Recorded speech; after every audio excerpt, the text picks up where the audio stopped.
weightlifting and martial arts. Let's get into it. Okay, long story short, yes, weightlifting or just more broadly, strength training and resistance training is essential in martial arts. Today's challenge, though, is time constraint. So, when you're training for martial arts, you're doing a lot of procedural knowledge, which is drilling the techniques themselves. You're also looking for functional strength training. So, things that are going to directly carry over into the techniques that you're drilling.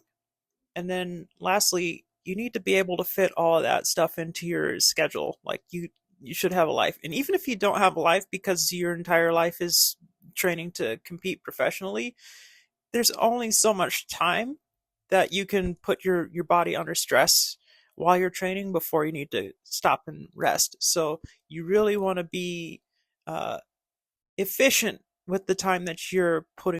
That being said, when I'm training to compete in anything, I do want to use something like this that has cables so that I can get a little bit more of a form fitting function. And when I'm not using this thing to develop my overall strength, I'm usually focusing on using resistance bands to increase my speed and agility. And I'm usually using these little 5 pound weights for my endurance and strike.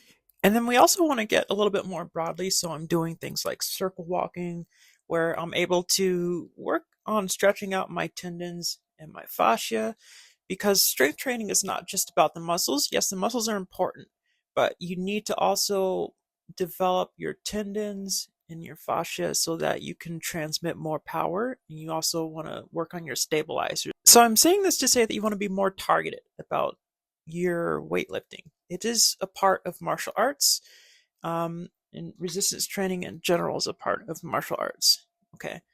But being targeted and understanding what the goal is going to help you shape the activity that you're doing. And in doing so, you're going to be able to get a better result, a more clear result. For example, if you just focus on doing push ups, but you don't know that you should be doing plyometric push ups to help improve your striking power, then you're doing it not as efficiently as it could be done, and your time is not being honored or valued as well. So focus on the goal, and then look into variations of the exercise or using whatever you're using to get where you want to go.